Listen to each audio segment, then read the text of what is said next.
اللہ نے فرمایا اسجدوا لآدم، آدم کو سجدہ کرو، فسجدوا، سب نے سجدہ کیا، الا ابلیس، سوائے ابلیس کے۔ یہ یہاں سے جناب قصہ شروع ہو رہا ہے ابلیس کا۔ ابلیس کا کردار آ گیا سامنے۔ ابلیس الگ ہوا اللہ کی نافرمانی کر کے۔ پہلے کیا تھا؟ یہ فرشتوں کو حکم دیا تھا۔ ابلیس کیا تھا؟ ابلیس تو فرشتہ نہیں ہے، ابلیس فرشتہ نہیں، ابلیس جن ہے۔ تو پھر یہ فرشتوں میں کیسے شامل؟ فرشتوں میں اس لیے کہ فرشتوں میں رہتا تھا اور یہ اقلیت میں تھے جنات، ابلیس یا ایک ہی تھا یا چند تھے یہ جنات، تو یہ اقلیت تھے اور اکثریت فرشتوں کی، تو اس لیے اللہ نے فرشتوں کا ذکر فرمایا، اس کو الگ سے بیان نہیں کیا، تو یہ خود بخود شامل ہو گیا حکم میں۔ یہاں یہ الگ نہیں ہے، اس کو حکم میں شامل، ورنہ تو وہ یہ کہتا ہے یا اللہ مجھے تو حکم دیا ہی نہیں، تو نے تو فرشتوں کو حکم دیا ہے، نہیں، اسے بھی معلوم تھا یہ حکم میرے لیے بھی ہے۔ جی ہاں، جیسے بہت سارے مرد بیٹھے ہوں، دو چار عورتیں، تو مردوں کو ہی مخاطب کریں گے، اسی طرح بڑے بھی ہیں چھوٹے بھی، تو بڑوں کو مخاطب کریں گے، اس طرح ہوتا ہے، اور وہ خود بخود شامل ہوتے ہیں۔ تو یہ اسی طرح یہاں اللہ نے فرمایا فرشتوں کو فرمایا، تو اس میں ابلیس بھی داخل ہو گیا، مگر ابلیس جو ہے وہ فرشتہ بھی نہیں تھا، اور دوسرے کہ اب وہ اپنے سرشت پر آیا، نافرمانی بھی کی اس نے، اب تو پھر ابلیس ہو گیا۔ اس ابلیس بننے سے پہلے، شیطان بننے سے پہلے، یہ باقاعدہ بڑا معزز تھا، فرشتوں میں داخل بھی تھا اور بڑے معزز انداز سے، کیونکہ یہ بہت عبادت گزار تھا اور اس نے چپے چپے پہ سجدہ بھی کیا ہوا، بہت عبادت کی، تو کہتے ہیں کہ اس کو معلم الملکوت کا ٹائٹل ملا ہوا تھا، اس کو فرشتوں میں خاص عزت ملی ہوئی تھی، مگر پھر اس نے اپنی قسمت پھوڑی اور یہاں سے اس نے اپنے آپ کو ابلیس بنا لیا، شیطان بنا لیا۔ ابلیس کے معنی ہے مایوس، اللہ کی رحمت سے مایوس۔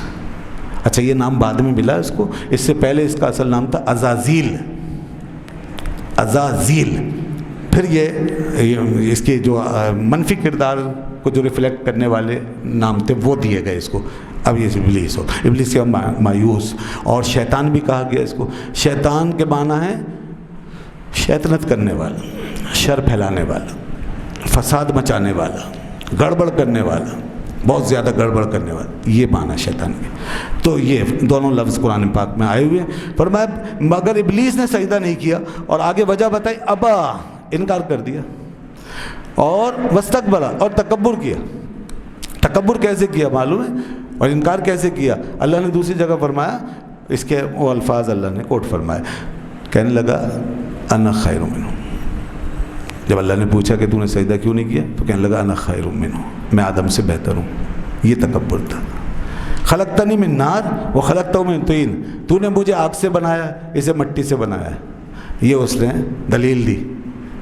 یہ دلیل ویسے ایک واقعہ کے طور پہ تو ٹھیک ہے، واقعہ تو یہی ہے، یہ آگ سے بنا، مٹی سے بنا، اور اس لحاظ سے بھی ظاہری انداز سے دیکھیں، ظاہری طور پہ تو آگ جو ہے اس میں کچھ خوبیاں نظر آتی ہیں اور مٹی میں نہیں آتی، مٹی اس کے مقابلے میں کمتر نظر آتی ہے ظاہری آنکھوں سے اگر دیکھیں۔ مثال کے طور پر آگ روشن ہے اور مٹی تاریک ہے، اور مثال کے طور پر آگ جو ہے وہ اوپر جاتی ہے اور مٹی نیچے بیٹھ جاتی ہے، اور اسی طریقے سے آگ جو ہے وہ پاور رکھتی ہے، وہ جلا کے بھسم کر دیتی ہے، ہر ایک پہ غالب آ جاتی ہے، اور مٹی وہ ہمیشہ نیچے پستی میں رہتی ہے۔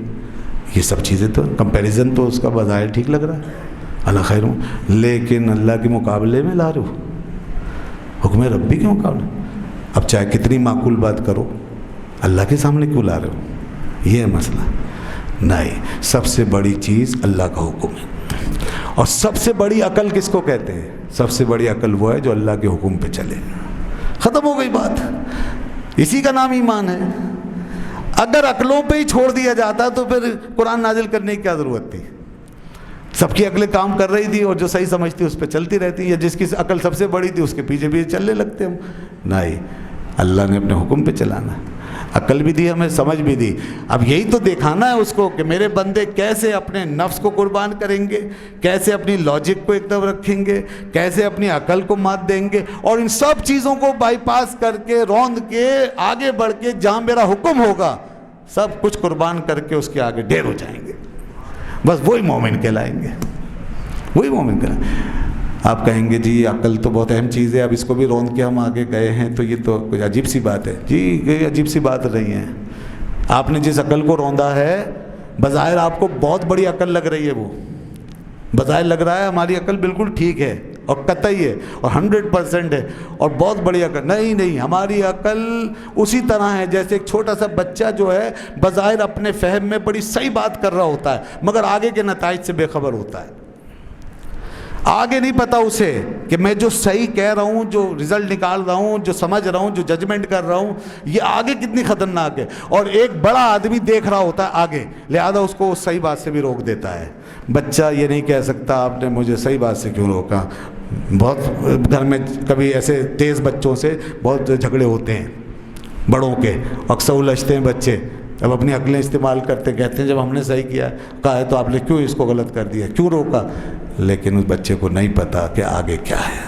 اسی طرح ہمیں کسی کو بھی نہیں پتا، ہمارے فلسفی کو بھی نہیں پتا، ہمارے دانشور کو بھی نہیں پتا، اور اس ابلیس کو بھی نہیں پتا تھا کہ آگے کیا ہے. اور اللہ کا جو علم ہے وہ کتنا بڑا ہے، وہ جو سب کچھ دیکھتا ہے اور وہ جو اس نے حکم دیا ہے اس کی کیا کیا حکمتیں ہیں اور آگے وہ کس طرح اس حکم پر نتائج مرتب کرنے والا ہے، یہ کسی کو نہیں پتا. لہذا اپنی چھوٹی سی عقل کو اس کے حکم کے آگے ڈھیر کرنا پڑے گا. جیسے بچے کو اپنی عقل لپیٹ کر بڑے کے پیچھے چلنا پڑا، ایسے ہمیں بھی اپنی عقل لپیٹنی پڑے گی. عقل را قرباں کن بپیش مصطفیٰ، عقل کو قربان کر دو مصطفیٰ صلی اللہ علیہ وسلم کی دہلیز پر. عقل کو تنقید سے فرصت نہیں، عشق پر اعمال کی بنیاد رکھ. عقل کو تنقید سے فرصت نہیں، عشق پر اعمال کی بنیاد رکھ. علامہ اقبال جب ایسی باتیں کرتے تھے تو آج فلسفی بڑے ناراض ہوتے ہیں. ان سے فلسفی اسی لیے ناراض ہیں، بہت سے عقل پرست نہیں مانتے نا اقبال کو. اقبال سے سب سے بڑا جھگڑا یہی ہے، وہ عقل کے پیچھے بھاگ رہے ہیں. اقبال نے عقل کو آگے ادھر سائڈ میں کیا اور اس سے آگے جانے کی دعوت دی. کہتے ہیں گزر جا عقل سے آگے کہ یہ نور چراغ راہ ہے منزل نہیں ہے. گزر جا عقل سے آگے کہ یہ نور چراغ راہ ہے منزل نہیں ہے. اور درون خانہ ہے ہنگامے کیا کیا، چراغ راہ گزر کو کیا خبر ہے.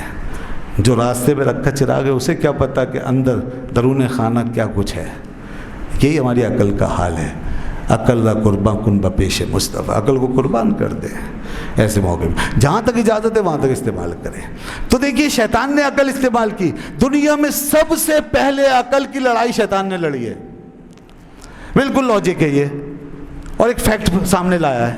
انا خیر منہ، میں اس سے بہتر ہوں. خلقتنی من نار، تو نے مجھے آگ سے بنایا ہے.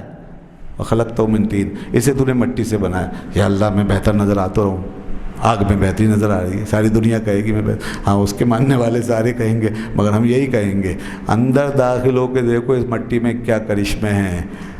اس مٹی کے اندر چھپی ہوئی حقیقت ہے وہ اللہ جانتا تھا. اور آج دنیا نے دیکھ لیا نا کہ یہی مٹی سے بنا ہوا انسان کیا کیا کمالات دکھا گیا اور کیسی کیسی ہستیاں اس کے اندر پیدا ہو گئیں. اور اسی خاک کے اندر خاک ہو جانے میں ہمارے لیے کیسے کیسے کمالات رکھے. دیکھیے وہ خاک جو ہمارے سامنے جس پہ ہم کھیت بوتے ہیں، درخت اگاتے ہیں، وہ بھی خاک ہی ہے. دوسری طرف ہمارے سامنے ڈھیر ہیں سونے چاندی کے، مگر یہ خاک آپ کو، جو خاک ہے نا، یہ خاک آپ کو روٹی کھلا رہی ہے. سونا اور چاندی آپ کا پیٹ نہیں بھر رہا. بظاہر چمک اس میں ہے، بظاہر ویلیو اس کی ہے، مگر خاک ہی ہے جو آپ کو پال رہی ہے. یہی خاک ہے جس میں دانہ جا رہا ہے. سونے اور چاندی کے بیچ میں رکھو گے تو کبھی نہیں اگے گا.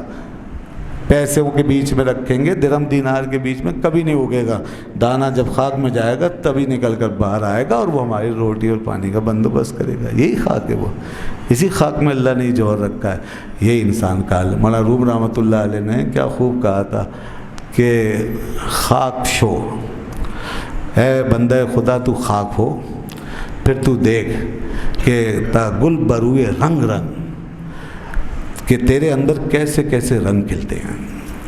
اپنے آپ کو خاک بنا، عاجزی اختیار کر. اللہ اللہ کہ دانہ خاک میں مل کر گلے گلزار ہوتا ہے. مٹا دے اپنی ہستی کو اگر کچھ مرتبہ چاہے کہ دانہ خاک میں مل کر گلے گلزار ہوتا ہے.